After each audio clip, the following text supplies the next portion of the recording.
Meu povo, meu querido nobre telespectador, bom demais estar aqui acelerando a curva aqui, como nós temos o nosso estudo. Um pouco melhor parte aqui é essa, começamos com a palavra de Deus, porque nós temos esse compromisso de, em cada um dos assuntos, ainda assim trazer o viés da palavra de Deus para abençoar você e a sua casa. Porque afinal de contas, aqui na Rede Super, nós respeitamos você, sua inteligência, sua família também, claro. Gente, se não orar, se não ora, não rola. Não ora, não rola. Não é assim? Então nós precisamos saber. Quando eu me converti alguns anos atrás, eu ouvi uma máxima, né? Que eu acho que ela está até meio em desuso. Por que estaria em desuso? Que diz assim: muita oração, muito poder. Muita leitura, pouco conhecimento. Muita leitura, muito conhecimento. Tudo isso a gente tem perdido, especialmente por causa dessa correria do dia a dia. Eu quero ver aqui com vocês uma oração que Jesus fez por nós, uma oração sacerdotal.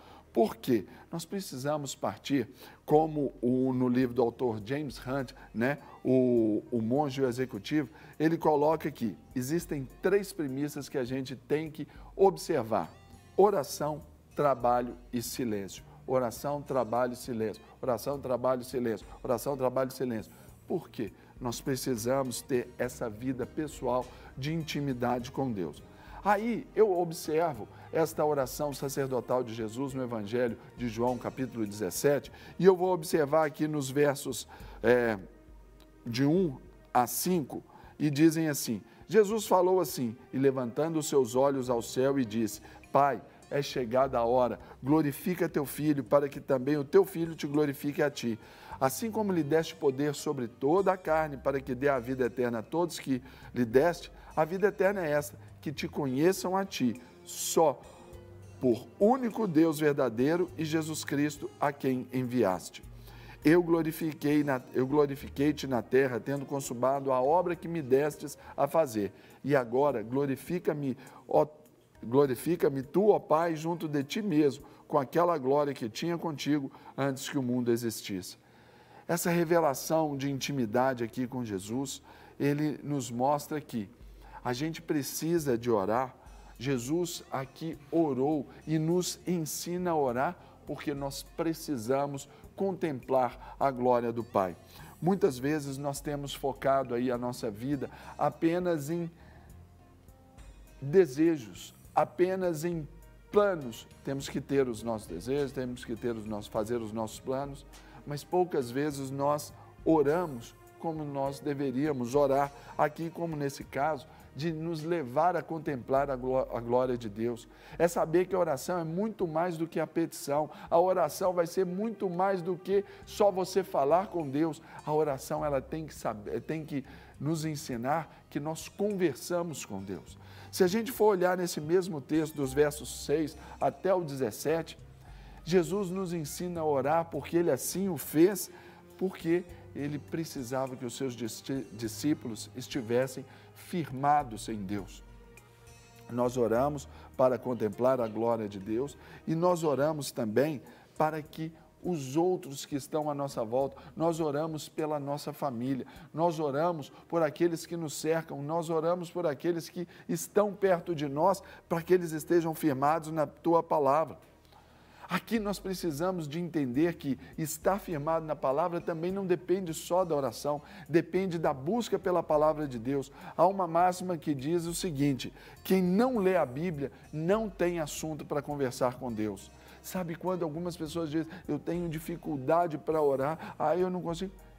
Certamente porque precisa estar firmado na palavra, ler mais a palavra de Deus. E por consequência, vamos ali depois pontuando todas as áreas que a gente precisa abordar, precisamos conversar com Deus dentro da nossa oração. Jesus nos ensinou a orar porque Ele desejava nos enviar a sua obra. Então, nós devemos orar também para que façamos a obra e para que a gente saiba exatamente o que Deus quer que a gente faça. Ouvi uma frase certa vez que diz assim: se Deus retirasse da terra o seu Santo Espírito, 70% do que está sendo feito continuaria sendo feito. Ou seja, tem muita direção de homem e pouca direção de Deus. Ou seja, a oração vai nos levar a entender qual é a direção, qual é o propósito de Deus para as nossas vidas. Por isso que eu quero te desafiar nessa manhã, exatamente para você orar, ficar firmado na palavra, contemplar a glória de Deus, para que você saia aí das suas quatro paredes. Eclésia, igreja, significa chamados para fora. Precisamos sair. Não adianta a gente querer viver uma vida ali parado, esperando com que as coisas caiam no nosso colo. Igreja não é isso. Os cristãos não têm essa característica. Nós não vemos nenhuma dessas características na Bíblia quando se fala a respeito da nossa missão. Por isso que Jesus, então, orou para nos enviar para a sua obra, porque ele sabia que precisaria ser feito, e nós oramos. Ora ao Deus da seara para que envie os trabalhadores, é porque a obra precisa. Os campos já estão brancos, então nós precisamos cumprir esse ídolo do Senhor. Aqui, Jesus também, nesse mesmo capítulo, ele orou para que fôssemos unidos. Meu povo, presta atenção. Nós precisamos valorizar aquilo que nos une e não valorizar aquilo que nos separa. Nós temos que trabalhar para as coisas que são convergentes à palavra de Deus, à centralidade de Cristo, e não aquelas que nos tiram da centralidade de Cristo, aquelas que divergem. Nós precisamos pensar que eu preciso defender o meu irmão, eu preciso defender a igreja, não é a placa. Naturalmente isso vai acontecer quando eu defendo a igreja, especialmente com o meu próprio testemunho. Homens vão falhar, homens vão faltar, mas ainda que isso aconteça, o meu esforço para viver essa vida íntegra, reta, é aquela que vai dar um sentido de corpo, onde eu penso que deve existir uma palavrinha que chama representatividade. Quando disserem para você, todo cristão é chato, você vai dizer assim, não, eu conheço um que não é, eu não sou. Ah, o cristão é fanático. Não, o cristão não é fanático, ele ama muito a Jesus, por isso que ele faz isso. Nós vamos ter essa representatividade. Aqui nós vamos entender neste mesmo capítulo que Jesus orou para que conhecêssemos a vontade soberana de Deus. Meu irmão, ter Deus como Deus está fácil. Ter Deus como Salvador está fácil. Agora nós precisamos de tê-lo de fato como Senhor. Senhor significa dono, chefe, máxima autoridade, amo, ou seja, eu tenho que obedecer ao meu Senhor. Então Jesus, quando nos ensinou, orou para que fôssemos ensinados sobre essa soberania de Deus, é para que nós entendêssemos essa ideia de que Ele é o Senhor, Ele é o dono, ou seja, Ele fala, nós vamos obedecer. O servo, ele não pode dar ordens ao Senhor. Essa história da gente dar ordem ao Senhor, Deus, eu determina coisa nenhuma. Nós precisamos buscar a determinação de Deus para nós, para que a gente esteja no curso da palavra de Deus, no centro da vontade da palavra de Deus. Por isso que aqui eu quero te desafiar.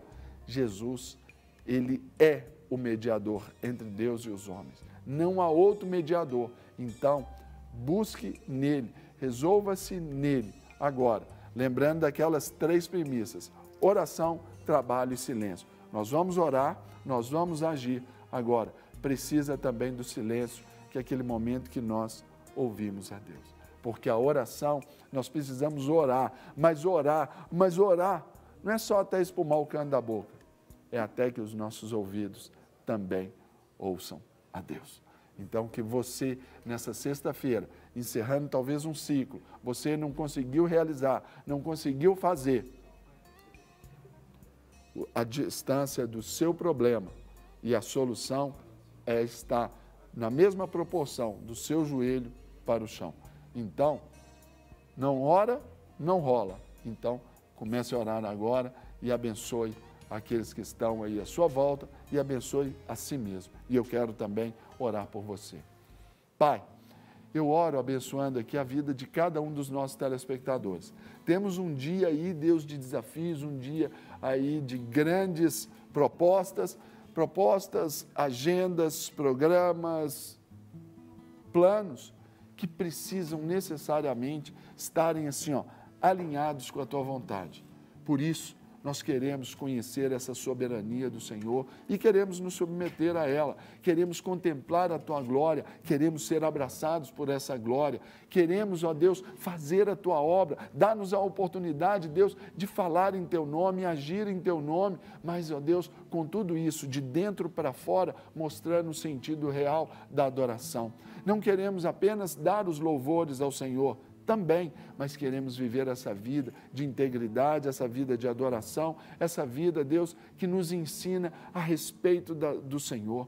Queremos conhecê-lo, ó Deus, porque amamos e queremos amar a Tua Palavra. Queremos, ó Deus, ter revelações novas aqui nesses textos bíblicos. Queremos ter, ó Deus, a voz do Senhor audível, ó Deus, quando a nossa alma silencia. Quando às vezes temos essa habilidade de silenciar a nossa alma, que às vezes a nossa alma grita, a nossa alma clama. Quando a nossa alma desespera, queremos controlá-la pelo poder do Espírito Santo em nós, para que, ó Deus, creiamos que o Senhor tem o controle de todas as coisas, que o Senhor pode todas as coisas. E claro, que nós, então, saibamos estar contentes, sejamos agradecidos, ó Deus, e aprendamos a viver na escassez como na fartura, na alegria como na tristeza. E assim, ó Deus, fazer de tudo para com todos, a fim de estabelecer, ó Deus, a Tua obra e também estabelecer a representatividade do reino aqui nessa terra. Abençoe a família, abençoe o pai, a mãe, o marido, a esposa, abençoe o filho, a filha, o vovô e a vovó que nos assistem agora, e que seja uma sexta-feira extraordinária de bênçãos, de cura, de favor e de misericórdia, em nome de Jesus. Amém. Eu abençoo a família brasileira e o nosso país, em nome de Jesus. Lanço palavra de bênçãos, de paz, shalom do Senhor para o estado do Ceará e outros estados que estão ali vivendo tempos de violência humana incríveis. Deus, que venha a Tua intervenção, que venha a paz do Senhor sobre esses estados, também sobre a nossa nação, em Cristo. Amém. Não quer ficar um segundo por fora da nossa programação? Agora você pode nos acompanhar através das plataformas digitais. Não perca tempo, acesse, curta e siga-nos. Fique por dentro de tudo o que acontece por aqui. Rede Super, inspirando você.